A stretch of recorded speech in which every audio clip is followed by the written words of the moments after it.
Hi, everyone. Thank you for joining me. I'm excited that we're going to have Evan Strong on in a little minute. So he'll be joining us shortly. But before that, I just want to share with you guys, let me pop up our little poster for today.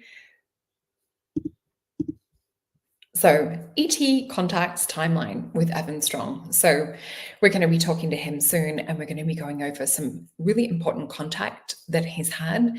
And some of ours also kind of like overlap. And we've got stories that weave in and out of the years and different contact experiences. So, thank you to everyone for joining. I can see gorgeous Lisa here and Ken and Tim. And yeah, please do hit that like, share, and subscribe. Oh, and also you'll see at the bottom of the screen, just on the little ticket or below as well, that we have, if you use Solar Return as the code word, you get 50% off for the Solar Return workshop. So this one will really help you to have a look at your year going forward. So Julia has done mine for the year and it looks like an amazing year ahead.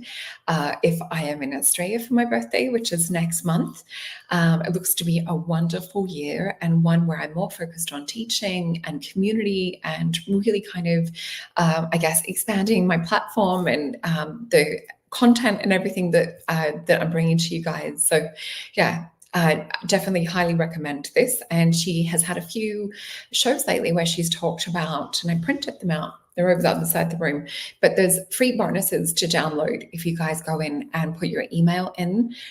So go on over to masonjupiter.com and have a look and you'll see here. So you can also register there as well. So yeah, take advantage of this because it does end July 28th. So really important for this. And I also have the 10% discount, which that is across all of my readings and also the holistic wellness session too. So I'm still doing all of these. So with the Starseed Origin and the Mystic Oracle, you do get an aura drawing. So we start out by looking into your aura, having a look into the energies and things that are around you. I also look into, with the Starseed readings, we go into, I'll just grab my little chart, Galactic Origins as well. So I go into and we look and have a look at where you've got origins, other lifetimes, if you've come in from this universe, sometimes you've come in from another, and we look at your soul mission. So if you really are wanting to find out more about why you're here, I highly recommend a Starseed reading, or if you've ever had ET experiences like we're talking about tonight, it can really help you to make sense of why you're here, your path, and what's coming for life too. We also have with the mystical oracle reading. This is really great if you want to use me as kind of like an old or ancient oracle, like you would have like with the Oracle of Delphi. So I love going through questions and really pulling those answers in from the universe and connecting with guides and higher selves. But yeah, holistic wellness sessions is kinesiology based. We do a really in-depth history where I look at all of the different connections. With this, what we're trying to do is gather as much data as possible to get an overview of what's been going on through your life and how this will lead to certain health implications, how certain things are connected. In some situations, we even look into genes and genetic connections and predispositions. We can focus on things from anti-aging to wellness, anything on a mental, emotional, physical level, or if we're wanting to work with goal setting, we can also do that too. So I love what I do for work and feel so blessed. We also have the Mason Jupiter channel, so please jump over and like, share, and subscribe, and we really, really appreciate that. And without further ado, my amazing guest is here, so I'm going to bring him on. Ev, how are you doing? Oh, you're on mute. Yep, unmute. Yep, I'm good. Hey. How are you? I'm good, thanks. It certainly looks warmer up there compared to down here in Melbourne. Well, yes and no. Probably compared to Melbourne, yeah, but I think it got down to about 8 this morning. And I was up running around the gym at about 6:30. Got really warm and then stopped and went, oh my God, it's cold. So it's that contrast. Yeah, definitely. Well, I was just sort of saying to the audience a little bit about what we're going to go over tonight. I wanted to wait to read your bio, so I'm just going to read that, and then we'll get into asking all these questions that I've got for you. So, Ev's background is in anthroposophy and Indigenous cultural studies, counseling, meditation, with a bachelor's degree in social sciences and graduate studies in psychology. Evan has worked as a researcher for the Northern Rivers area and health services, a social worker, teacher's aide, and a funeral director. So you and your dad together have also spent many years learning and living and working with, and I'll get you to say the name of the tribe, Budgerong. I'll get you to pronounce it. Bunjalong. Thanks, Language Confederation, Northern Rivers region of New South Wales. And is it the Ramangiri? Am I saying that right? You are. Very good. I've heard you guys say that one a little bit more in South Australia, and yeah, quite a few other groups as well. I might get you to cover more of that because you won't butcher the pronunciations, and you have been the ones to work with them. Is there any other things that you want to include that I might have left out? Oh no, that's pretty good. That's a pretty good general scope of everything. Yeah. Dad's connected to a few more tribal nations, but yeah, so it's but mainly Remengeri and then Bunjalong. He had a little bit more to do out west. I was still like a kid back then at Gamilaroi out Moree way as well. So yeah, and then all the people we've come across over the years as well. When you put them in there as well, it's quite a host of people, really. It is, and continues to grow as well. And the reason that I wanted to have you on by yourself as well is usually we'll have you and your dad, Stephen, on together, which is wonderful. And we get to dive into the ancient archaeology and the forgotten origins. But you, like myself, being an ET experiencer, you and I have had so many chats and shared experiences as well that I wanted to dive into like more the personal contact experience. And I can already feel spidey senses tingling. And I was trying to remember what year it was that we originally met. I remember coming to, I think it was 2 of your conferences in 1 year. One was in Melbourne at that giant grand kind of hall, and Michael Tallinger was also there.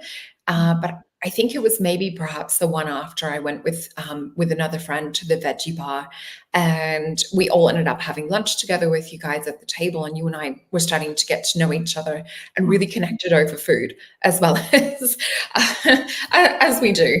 We're both foodies. It really sounds like us, doesn't it? It's all about the food and healthy, good food, mind you. It's not just exactly vegetarian and vegan food. And I was writing down one of our experiences, and I'm like, oh, this is centered around food too. So what I might do first is if we can sort of start off like in the younger years, what were like some of your earliest memories that maybe perhaps you might not have known was ET at the time? And I know like as a little one on the property that you and your parents were on at the time, you were seeing some unusual things. Can you maybe tell us a little bit about that?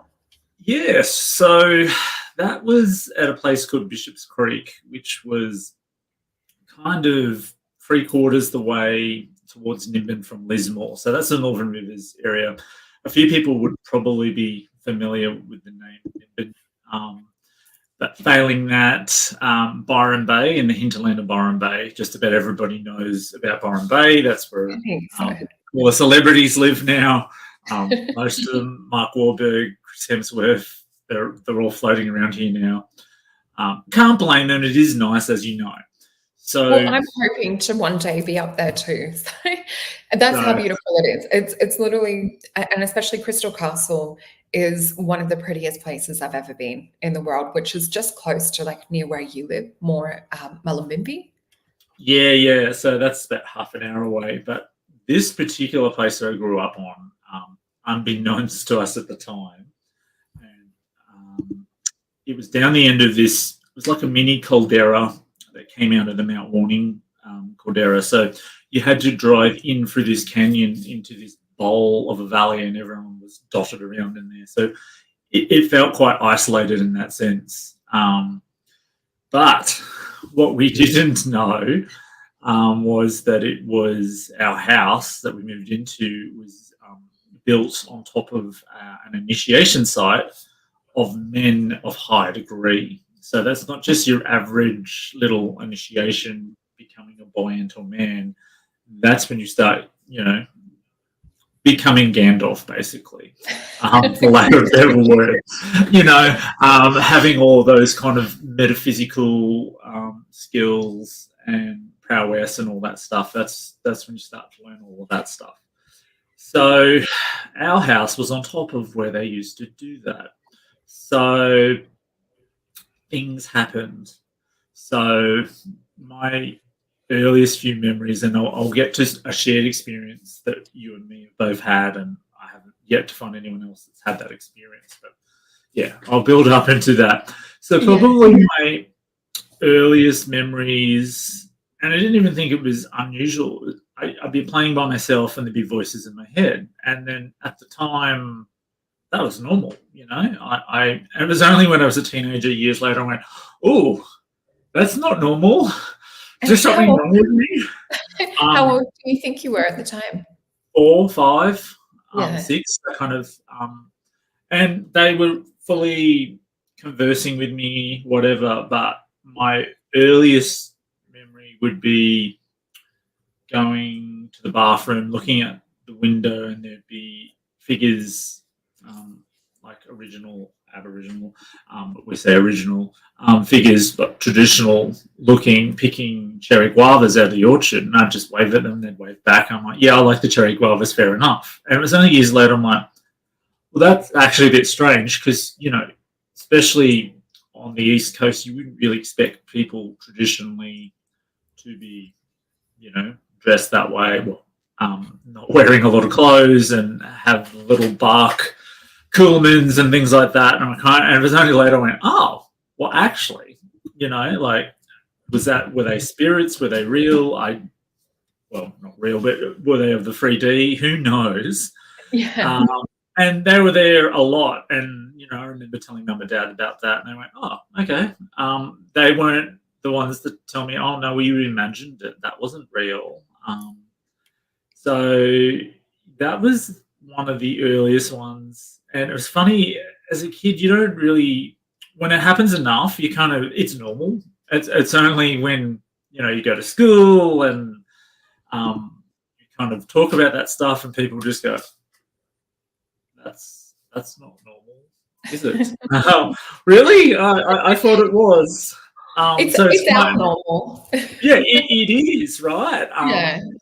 But so a lot of that happened. I know a lot of people came to visit. A lot just wouldn't get out of the car. They just go, I can't get out of the car. It really wouldn't be a great place for women. Like it's a pretty hard masculine energy because it has to be. It's an initiation site for that. And weird things would happen. There'd be we'd get a phone call and there'd be a voice on the other end and it wasn't a human voice. And those kind of things were just normal. And I know the removalists, when they came in, they could hear chanting and stuff like that. Sorry, if your sound was just going in and out a little, I'll just make sure you don't have your microphone blocked. Thank you. Yeah, I'm working on getting a better desk. This microphone loves Dad, does not like me. And there's a few other people who've come here to use it, and there's just something about certain voices it doesn't like. And I'm like, yeah, no, we can hear you better. Thank you. Yeah, but coming to our shared experience, and once again, I didn't, at the time, it happened a lot, and it's only later I went, But I'd be lying in bed, I'd wake up, and then I'd look towards the wardrobe, and then at the time, I thought it was like a television that would come through the wall, come through the wardrobe, and it would show me things. It'd be quite bright coloured, and there'd be shapes and messages kind of telepathically going bang into my head, to the point where I was actually paralysed. I couldn't move. I'd just lie there and stare at it for hours, and it would come quite often. I remember that a few times it would come, and I remember telling Mum and Dad about that and going, Well, this happened last night, and it was only when we connected that I told you that story, and you were like, "Hey, wait a second, you've had something very similar to that, haven't you?" Yeah, I would have been. I remember seeing the movie Lady and the Tramp. So I probably would have been maybe like 4 years old or around that sort of age. It's the first time I remember going to the cinemas. And I remember my sister and I had a shared bedroom at that time. We came home from, and I see people on Fairy Alert. I saw that one too. Yeah, Um, I've just seen them. did you see it? No. Yeah, Corbin's like, it's a big one. So yeah, I remember coming home from the cinemas, going to bed, and I'm like, that's weird. And projected onto my wardrobe was the whole movie from start to finish all over again. And mind you, in the 80s, we didn't have Netflix, there wasn't Netflix, or, it took forever for things to come out on VHS back in the day. So you were the only other person I've heard of or actually physically met that's had that same projector-like experience. Same thing. I was in bed for the whole movie, but when I had a regression around it, there was other things happening at the same time. So sometimes they'll use that to occupy your consciousness while they're tapping in. I've had, throughout my lifetime, various different physical upgrades and adjustments and implants and things too. So I'm not sure if it's some kind of implant or some kind of checkup. I did around that same age have experiences with the ant beings as well.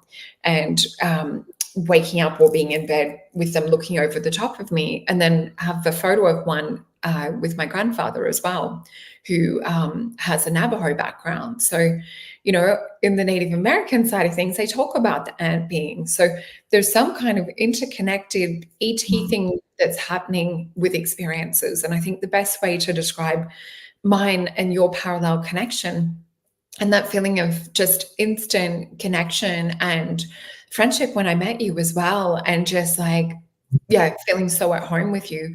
It really is described in the TV series by Steven Spielberg, Taken. I know you and I have talked about that. And for anyone sort of wondering what it feels like as an ET experience, that series really describes kind of what Ev and I were going through and meeting each other later in the physical, because perhaps there was shared experiences that we're yet to find out about. But definitely feels like our paths were meant to cross. Oh, without a doubt. And it's funny that wardrobes are involved.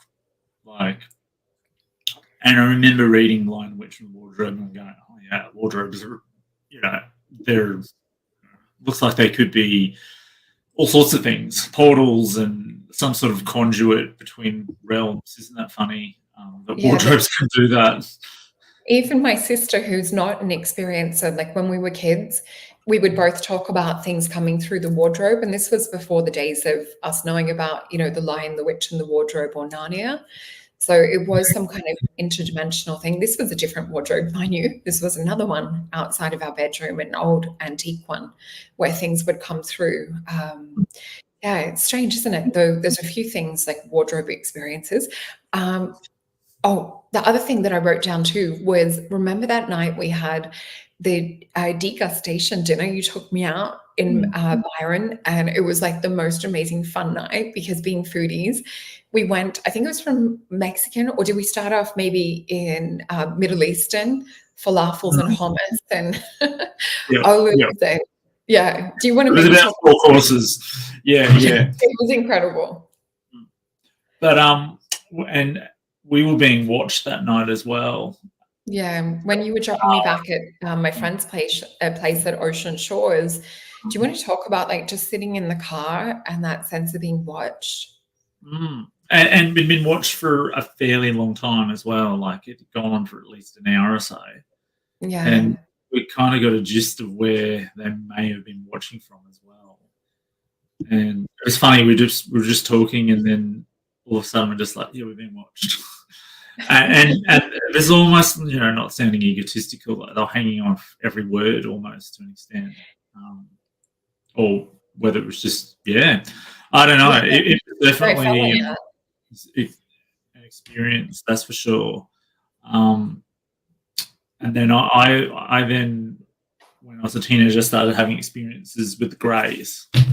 lots Yeah, of do you want to experience. talk about, because there is the good and the bad that comes with, I know I talk about a lot of my positive experiences, and we've both had, I've only had like one more negative experience with the grades, and it was not so nice. But do you want to talk about your experience with the grades? Because I know it went on for a bit. Yeah, I had several encounters. I mean, as I'm trying to ascertain whether I look back at it being negative or positive. Hard one. But it was funny. I would just, like always, just go to sleep, and then I would then become conscious as something was happening. So the first few times they'd come through the wall and then hover above me, and I'd be like, okay, and then wasn't able to move. And then I think it like increased and became incremental. But my most vivid experience that I had was one of them had a finger and then hovered it above my third eye, and then a spark of light came out of its finger into my third eye. And I'm like, well, that's something, isn't it? And I know another time, and I have no conscious memory of this. The person that was sleeping next to me in my bed woke up as there was a light on me, and I was actually hovering above the bed, and they were around me, gathered around me. And she woke up and saw that, and they touched her head and went, "Not for you," and then she just blacked out. I don't actually have a memory of that, but she certainly did, and then just went, "Yeah, I'm out," tapped out. That was it. Never saw her again. Freaked her I've out. heard other experiences going through the same, where, like the wife will wake up and, see stuff and then roll over and go back to sleep, where the husband's having contact and vice versa, or like flooding lights coming into the room. But there seems to be some kind of memory or screen wipe sometimes with those experiences. And I think sometimes people do wake up when when someone's going through the experience, and it's almost like an accident. They're not supposed to wake up. It's like a glitch, and then they've got to be put back under or memory wiped or whatever. But in true Evan style, I decided, how am I going to deal with this? I'm going to paint it. And I was doing art in high school at that point in time, and the X-Files was peaking hard. And so everyone at that point in time called me Mulder, because they would come to me with their stories of, I saw a You are ghost. Mulder. I just have to let our audience know. So Evan's nickname was Mulder, and ironically, mine was Scully, even though like we're in two totally different states in high school around the same time. So you've got Scully and Mulder here Pretty today. much. Yeah. We even have the t-shirts, don't we? We do. Thank you. But yeah, so I painted it, and then went, yeah, well, why not? And then a few other people started painting their experiences, and I entered it into a few art shows, and it got like highly commended. But it was quite like striking, not blowing my own horn, but I hung it where they came through the wall, and then no one could sleep near it. They kept on saying the images from the painting would come out into the room with them, and it kept on it happened to about 6 or 7 people, and they made me destroy the painting. So yeah, the painting got burnt. Like someone just got angry and just went, it's got to go. Like, I don't know what it's doing, but it's doing something. So goodbye to the painting. And I can't find, there was some weird medium I used for my face in it. It was like this weird textured sand thing that you could actually put on and kind of press your face into it and then put it on. The canvas, for the life of me, no idea what that was. It's gone now. Can't see it in any art stores. But anyway, that's just a side note. So that was my next kind of rash of experiences that I had. And then, yeah, that continued for a while. And then, to be honest, I've not seen any contact from the Greys since that would have been the mid to late 90s. Yeah.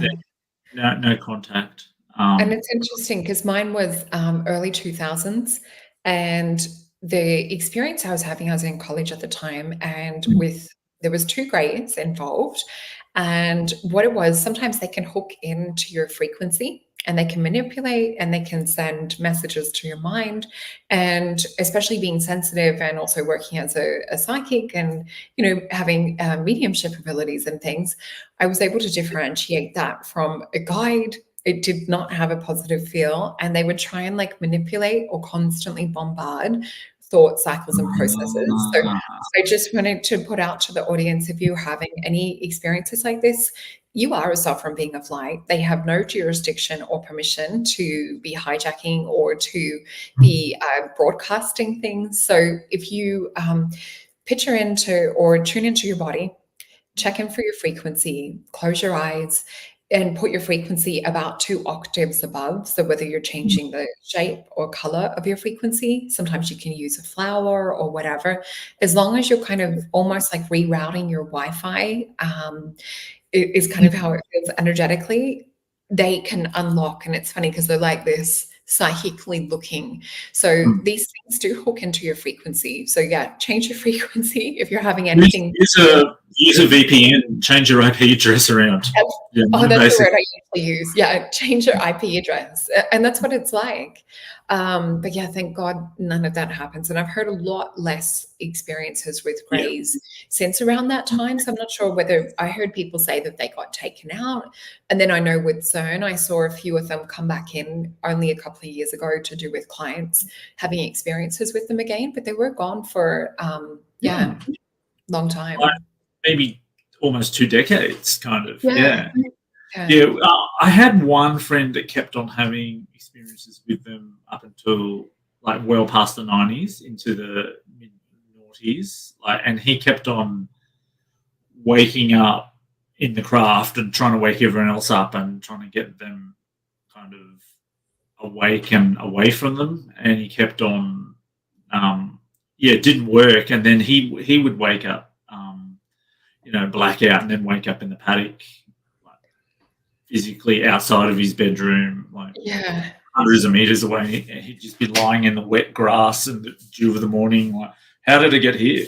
That kept on happening for a while, but that was about it. After that, I didn't really hear much from them.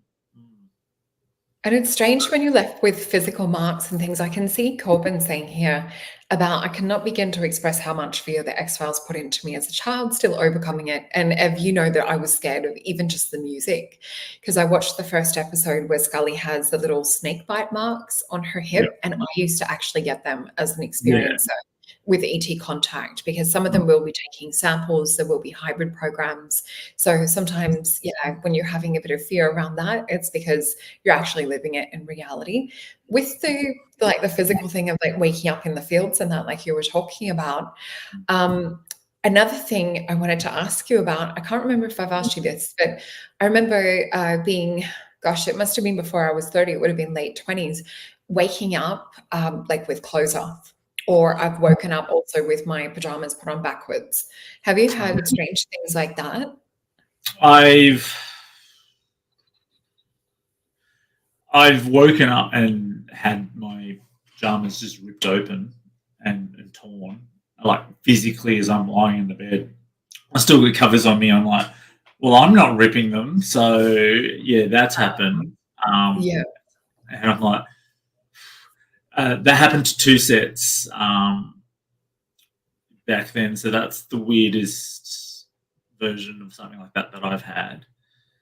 It's pretty weird. Yeah. You deal with it well. And that's what I love about you. Like, even though these experiences happen, the fact that we can sort of go on and live a so-called normal life. Outside. I struggle to do my taxes and things like that sometimes. It's just like, and as I know you do too, but sometimes some of that 3D stuff's a bit hard. But look, I guess it's always been part of my life since a child. So for me, I can't say it's normal, but it's just kind of like it'll happen. And then that's something I'm not. I don't go. I don't push it away, but I don't go chasing it. I just know that it'll happen when it needs to happen. And that just seems to be, maybe that makes me lazy. I don't know. But because I know a lot of people that Yeah, it's organic. You know, for you and I, it just has been such an organic part of our lives since early on. Someone has a question for you. We've got Sandra B with a question. So it says, when someone has a jumping, falling body movement, which usually causes one to wake up, can one reason be that they've had an ET experience or levitation experience? That's happened to Sandra a lot. Can you maybe talk about that too? Yeah, well, I mean, I have definitely experienced that, and I think there can be multiple reasons. ET definitely, because it does seem to be, like a levitation aspect where they do levitate you out, and which is then interesting because you literally have to go through walls and roofs to get into the graph. So whatever tech or skills they have, they can obviously then you know, put us into that state as well, which is interesting. Yeah, but levitation, that's always made me wonder because of that experience, someone watching me do it. But yeah, I think it can be that, but then I also think it's probably an astral thing too. Yeah. It's definitely a falling sensation with astral experiences, which I've had some. not all good, some bad. But yeah. And some of us, though, like a lot of the clients that I read for where we do the starseed readings, a lot of them are off in the astral at missions at nighttime. And I'm just getting a high pitch come in as we're talking about this. There's like a loud frequency coming in my left ear. So yeah, I would say that's just a further confirmation from spirit that a lot of the audience here would be off on some of these astral missions. And yeah, sometimes we do come crashing back into body. And it's almost like you fall through the body and then come back up in some of these situations as well. Is there something like in terms of like connecting with what you're doing now with like the forgotten origin work and the ancient archaeology, do you see how this could have maybe perhaps like all of these happenings and this connection to the paranormal or supernatural, has this really shaped the direction that you've gone? Because it just seems to be such a soul-led mission that you're on. Yeah, I think so, and I think all of these happen for a reason because I've managed to because as you know, me and Dad try to do a lot of the science stuff, but then we don't kind of bulk at doing the metaphysical or the alien aspect as well. And your dad originally steer away from that until the elders keep saying, we come from the Pleiades. Yeah, literally, we really didn't have a choice anymore. I said, yeah, you're going to talk about it whether you want to or not. And it's like, okay. But yeah, so it's funny how that turns out. But then I guess that then prepares you if you've had all these experiences with ETs in the metaphysical realm and stuff like that, and then you're then working with elders that talk about that. It's a lot easier then because you do have context to draw upon. It would be harder for someone that hasn't had any of those experiences. I can't imagine that myself because I haven't had that experience. Look, and there are people that definitely have more experiences than me as well, easily. But look, even a few. I forget, it was some writer that said I'd be happy with just one of those experiences. I believe in it, but just one would be lovely. And didn't get anything, but still believed. So yeah, so it's quite interesting. Yeah, I think all of these things are meant to happen, and to also stay in balance too, which can be hard at times. But then that's what we've got to do. Really, we still have to navigate through life and pay our taxes and get money and all that stuff. Yeah, eating food is good. Unfortunately, the food that we like, because it's usually organic, etc., costs, right? Yeah. It always costs more. But I think it makes it easier, not only you having the elders to talk to and your dad, but like when I sort of look at your family structure, because you have such beautiful parents and they're both like awake and open. And so you kind of grew up like that, like in a supportive environment too. So I think that's definitely helped. But, being able to connect with others like you and I connect and, other friends of ours too, having friends that we can talk to openly about this really helps to make sense of it all. Because I'd not shared about that projector experience. And then, yeah, when you and I were talking about it, it blew my mind that it kind of helped me make sense of it, even though I didn't understand definitive answers, but the Yeah. regression helped more. And Lisa's got a question as well. So when in meditation, who do you think the observers are? Ooh, that's a good one. Yeah. Well, I reckon they can sometimes be ETs, and yeah, because it seems to be in that altered state. You can, whether you use plant medicine or breathing techniques or whatever, there are archetypal images of who's observing you, and some of them look like aliens, right? Yeah. If you're in Peru doing ayahuasca or DMT or something like that, that's one of the main things people go, "Oh yeah, I saw Yeah. aliens." So yeah, interdimensional as well. I'm assuming, and Yeah. they're probably watching us. And I know last time I did something like that, we were being watched, and yeah, and it's just like, okay, right. I think interdimensional is a really good way to describe it because they do feel like they're on a different realm, kind of looking into ours. And sometimes these will be the elves that you see. Sometimes it'll be ETs. What's interesting with the DMT, like drip fed experience and where they've been recording it, I forget it's Strasman, someone Strasman was the name of the book. I've got it in my shelf, like in the other room somewhere. But there's illustrations of the being saw, and there was like quite a lot of greys and kind of insectoid or mantis-like looking beings too. So it's really, yeah, it's really interesting. What's interesting too, if you tap in and you kind of let the observer know that you can see them. And sometimes this is good. Sometimes you probably want to just like click out of that experience. Yeah. A little bit like remote viewing is the feeling too. Yeah, so, but it does make you wonder how much we've been watched and just don't realize from day to day, even in a obviously we're a little bit more noticeable in an altered state, but in an unaltered state, they're probably still watching us. We're just less aware that they are. Yeah.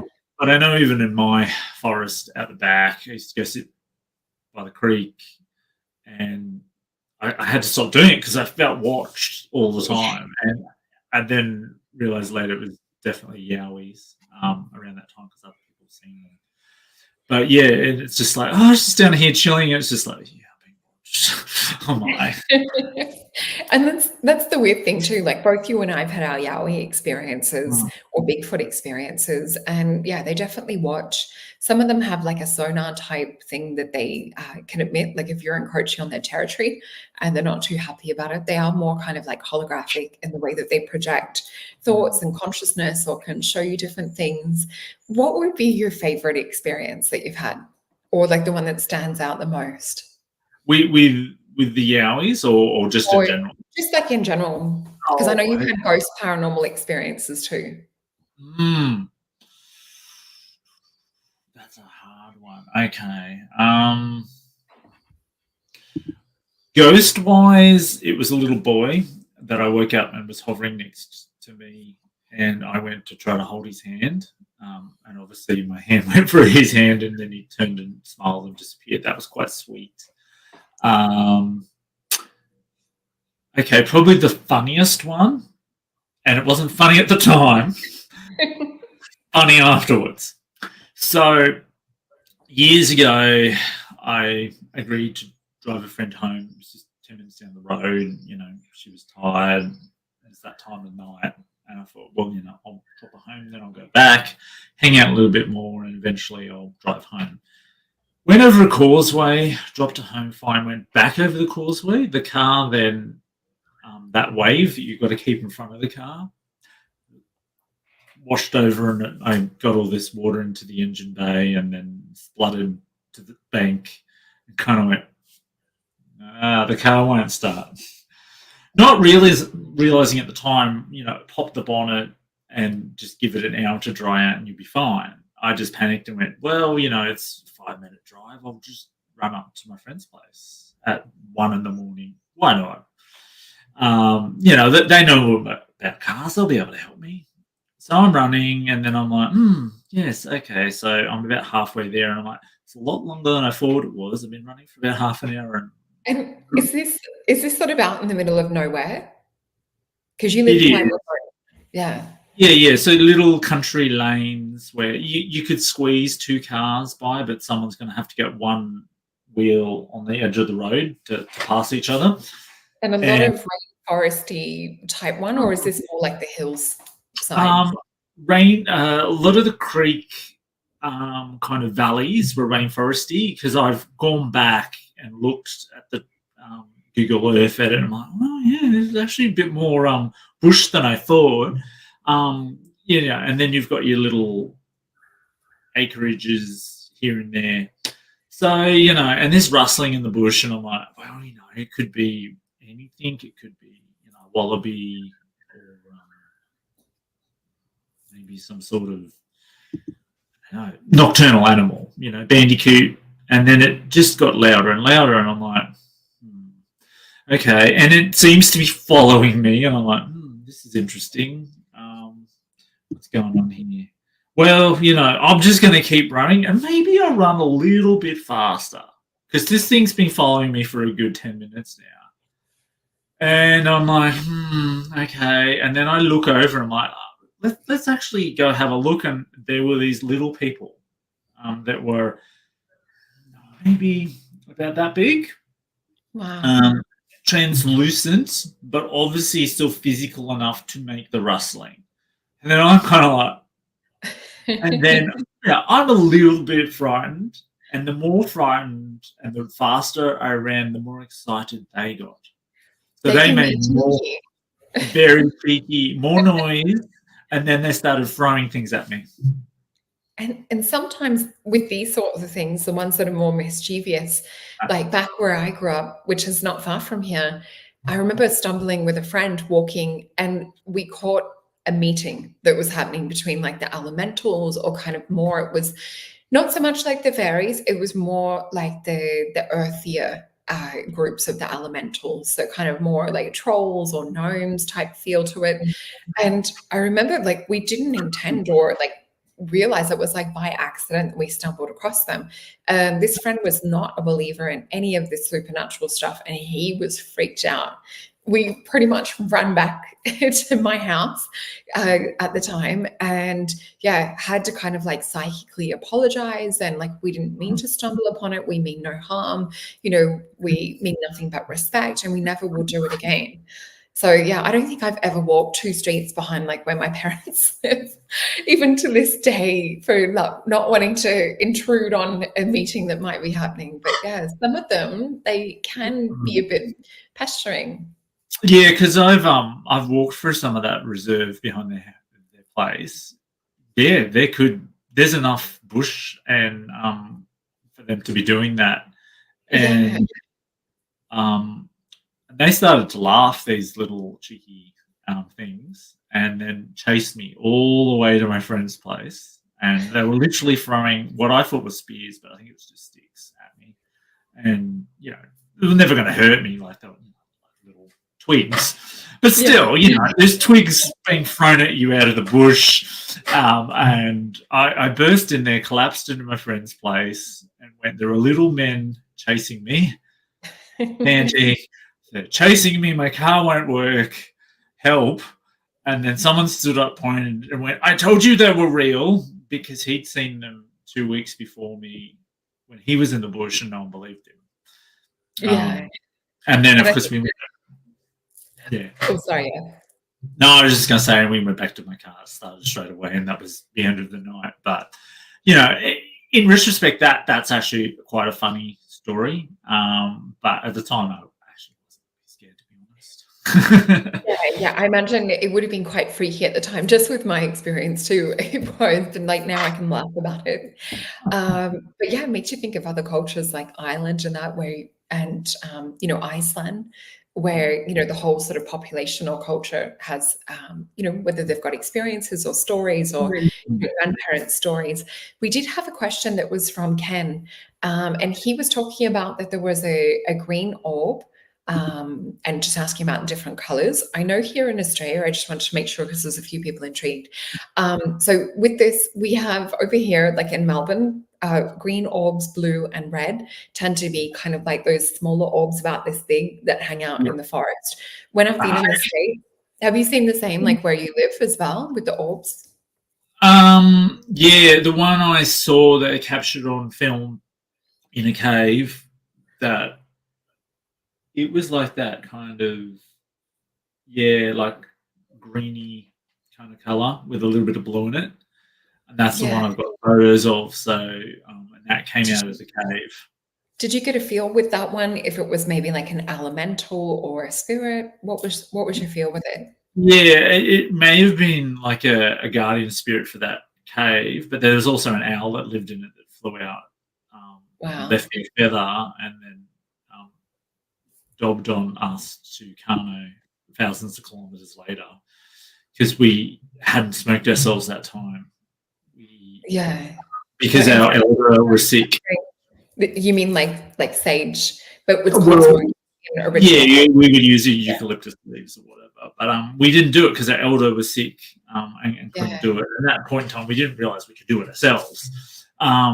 So we did another ceremony with stacking rocks in the cave, but that owl then told something else and told something else, and eventually Kangaroo told him, and he phoned and went, you have to, if you go in the country and don't smoke yourself, you'll die. Yeah. And Cool. if it's going to, yeah. Sorry, it was just a little quiet. You were saying the owl told the kangaroo to tell someone else, because this is what happens, like with the experiences Evan and I have, and with original culture, is animals will communicate messages. They can pass it on to other animals. They can pass it on to people. We've both had like where animals will communicate things, which is really intriguing and interesting. Oh, and it can be nature spirits for the answer to the question. And Yes. it can be elementals. Sometimes, like in the States, I've seen them bigger. So like giant purple orbs or pink or kind of opalescent. So depending on like your flora and fauna, they seem to be, the nature spirits are a little bit different country to country. I've seen white ones too, with like a figure inside. Yeah. That was at a sacred site at night that we were going for initiation with, and I remember telling the elder about that, and he's going, "Oh yeah, they're out here too."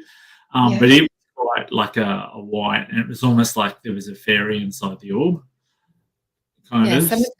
some of them will have that almost as a field of protection or a buffer. And I've had orbs where I grew up that most of the time they will fly around in that natural kind of energy state. If they really want you to see them, they'll actually transform into a fairy or show you themselves in the fairy image, which we're so blessed on this channel to capture. In my background, the fairies all the time. Jake has a question for you as well. What's y'all's take on the idea that you have permission to have any implants put in, and you often agree, or do we agree to it at a soul level? I think that's the question. Yeah, well, I'm assuming that's a hard one, because I do feel like perhaps there was a point in time when people were having no permission at all and they were getting put in, especially with the greys. That's just my interpretation of it. Yeah, But I do wonder with some of them, and I've got one on my forehead here. Because some of them are organic too. I've had more the organic. Yeah, And I've got this lump that appeared after an experience and it's still there to this day. And yeah, I've had a few people touch it. I'm like, yeah. You can definitely you can feel that one and see it. Yeah, But so, yeah, I mean, I'm assuming if it was happening with permission, it'd have to be that other level where we're not consciously doing it. Because generally, you wake up like, why are there marks on me? Like, you didn't yeah, go to sleep the night before going, I'll have some implants, please, and some weird marks. Why not? Yeah, let's load that up. Oh, and some up my nose, so I have weird nosebleeds all the time. That'll be awesome. Maybe on that soul level, we've agreed to that. Yeah. And sometimes it's not necessarily negative things. There's definitely been with myself hormonal monitoring implants or samples and things taken or tissue samples.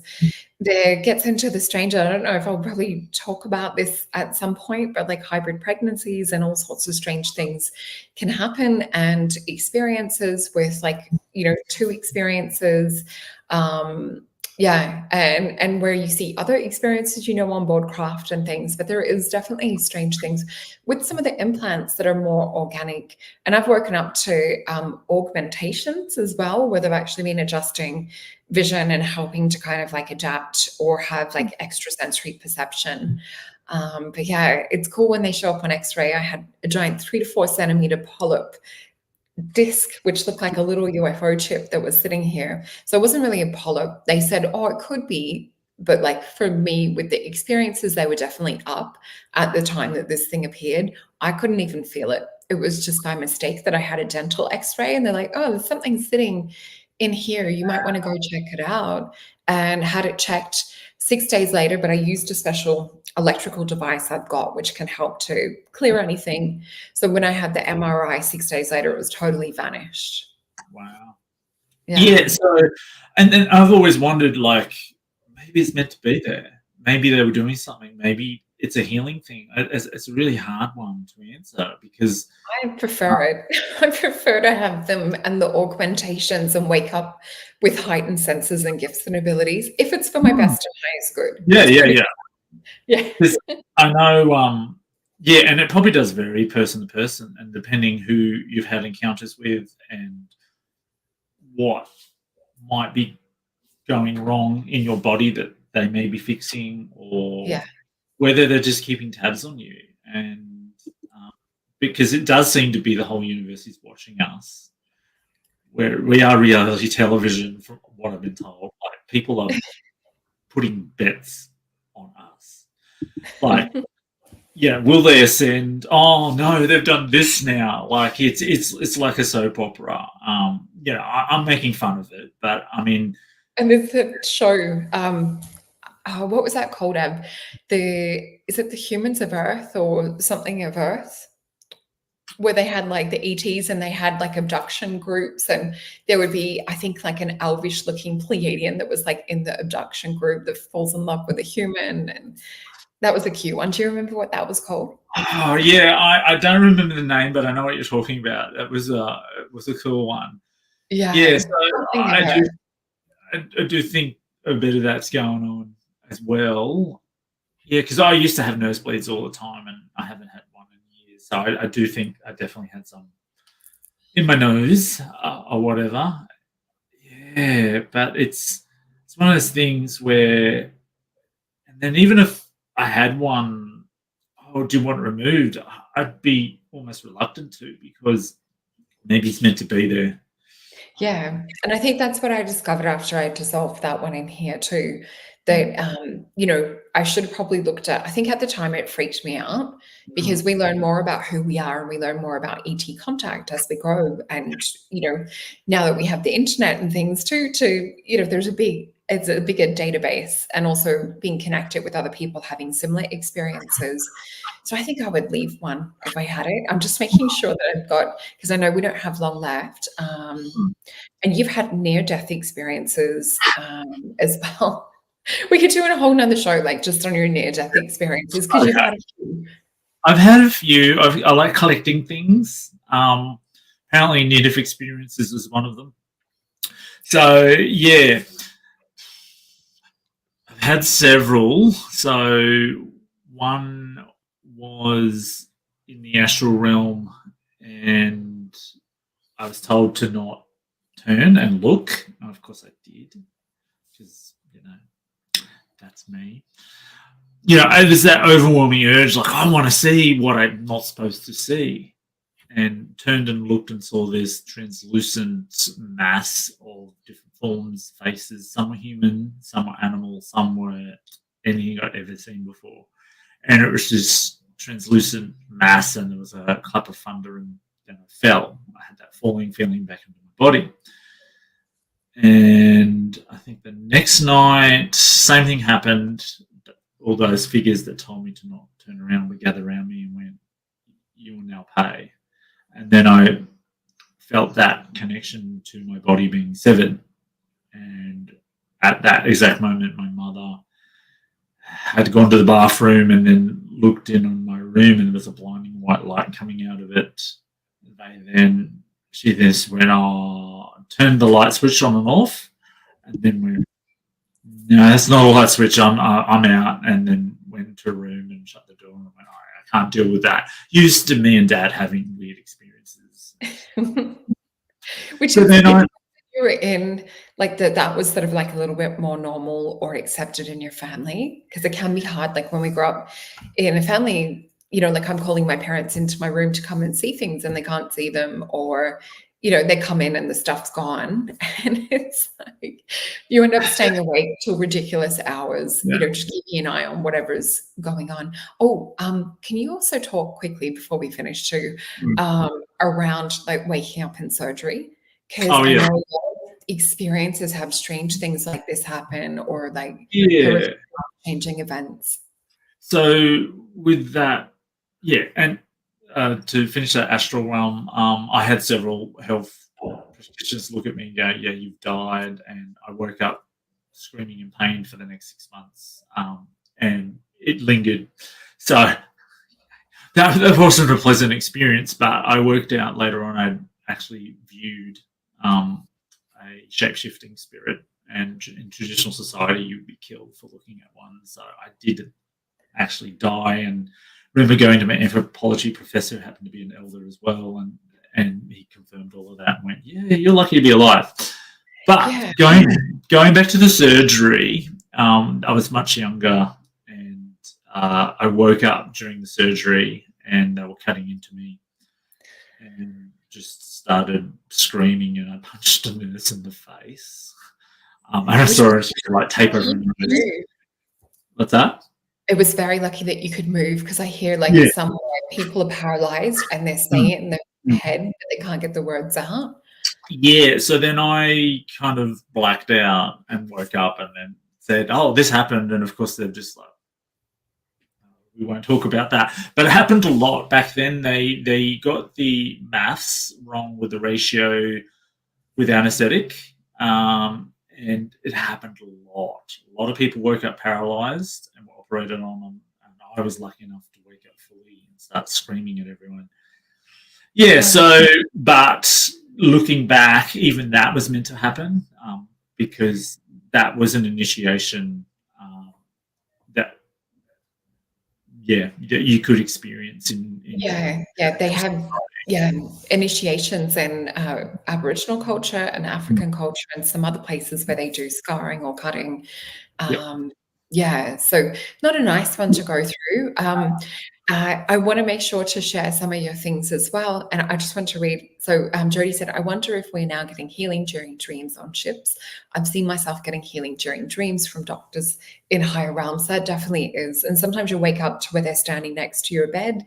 I've had that too, or they'll have screen projections, or they'll project themselves as doctors in white lab coats. But when you look, it'll also be, sometimes it'll be more ET based or interdimensional.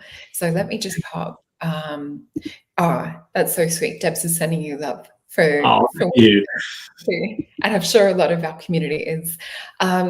We've got, if you guys want to follow and find out more, I did pop the link in the chat for Evan's website with him and his dad, Stephen. So go to forgottenorigin.com. You guys are on all the socials, so Instagram and Facebook, and you have various different groups that people might want to join on Facebook too. We also have a few books that you guys can purchase. You have the link on your website as well, like if everyone wants to go to one place to find it. But you have this one, which I've got, Between a Rock and a Hard Place, really good. And you also have Out of Australia. So it says Aborigines, the Dreamtime and the Dawn of the Human Race. And just to let everyone know, we have mentioned before that you and your dad do call Aboriginals Original people, because that's the name that is more respectful and what they prefer. We've got Stephen and Leah wrote this book as well. So Leah Capitelli, Interview with an Alien, which talks to Mesrith. Is that right? Yes. So yeah, it's a lot of his wisdom, and they're both working on a book because they've realised they've had bits and pieces from him, and they're trying to piece it together into a coherent story. So they're working on that at the moment. Oh, that sounds really intriguing. And you've got the Frederick Slater, A Genius or Mischievous, Book 1, the Book of Discoveries, which would be really interesting as well. So that talks a lot about the first language that was spoken here on, which is a lot of, we came here from afar, we came from a pillar of light. Yeah, that's what they were talking about when they first spoke on Interesting. So a lot of coming from up there, and he was saying this and translating stuff in the 30s. So you can imagine that. Which I guess has been tried to be dismissed and covered up, but you guys have brought this back to the surface. And I just had to also remind people to please go and check out Solar Returns workshop with Julie. So really important to look at for your year ahead. 50% off at the moment when you use discount code Solar Return. We have the Jupiter 10% off with all sessions with me as well. So yeah, head on over to masonjupiter.com. And I'm just going to bring you back up. So thank you so much for coming on today and talking about some of your personal experiences. It's always interesting to meet the person behind the work, and it really gives us a broader overview of how you were supposed to be doing this work with forgotten origin and ancient archaeology. So thank you so much, Ev. Thank you and some great questions today as well. So yeah, thank you everyone. We really appreciate it. All right. Well, enjoy the rest of your day. And thank you, everyone, for joining us. Bye. Bye.